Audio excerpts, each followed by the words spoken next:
नैतिक कहानी। समय का मूल्य। एक किसान था, उसका 2 पुत्र था। एक का नाम मनोहर और दूसरे का नाम गणेश था। किसान खेतों में काम करके अपना तथा अपने परिवार का भरण पोषण करता था। मनोहर अपने पिता का हर काम में मदद करता था और समय पे हर काम कर लेता था। लेकिन गणेश को कोई काम को टालने की आदत थी। इसके इस आदत से किसान परेशान हो गया था, क्योंकि इसकी वजह से बहुत नुकसान हो रहा था। बाद में किसान को खुद ही करना पड़ता था। एक दिन किसान ने गणेश को समझाते हुए कहा, अपनी आदतों को सुधार लो, नहीं तो एक दिन पछताना पड़ेगा। लेकिन गणेश पे उस बात का कोई फर्क नहीं पड़ा। किसान ने इसका आदत सुधारने के लिए एक तरकीब निकला।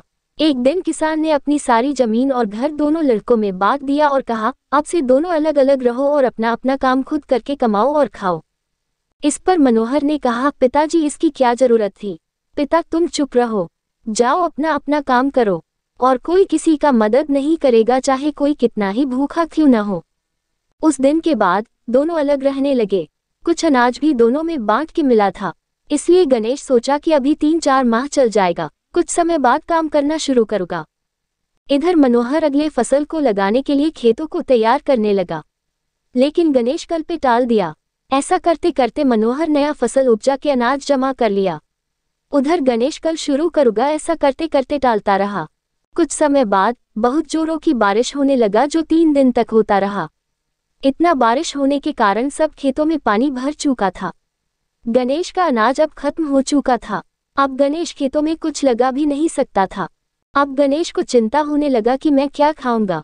अनाज अपने भाई से मांग भी नहीं सकता था, क्योंकि पिता ने मना किया था और गांव वाले इसके इस व्यवहार के लिए कोई मदद करेगा भी नहीं।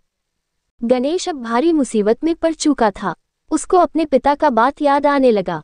उसे बहुत पछतावा होने लगा कि अगर पिताजी की बात मान लेता तो आज मुझे भूखा नहीं रहना पड़ता। उसे 2-3 दिन तक भूखा रहना पड़ा। तीसरे दिन गणेश अपने पिता से मिलने आया और कहा, मुझसे बहुत गलती हो गई जो आपका बात नहीं माना। आज दिन के बाद कभी भी कोई काम कल पे नहीं छोड़ूंगा। पिता को समझ आ गया कि इसको अपनी गलती का एहसास हो गया है, इसलिए उस दिन के बाद सब साथ में रहे, ऐसा उसके पिता ने कहा।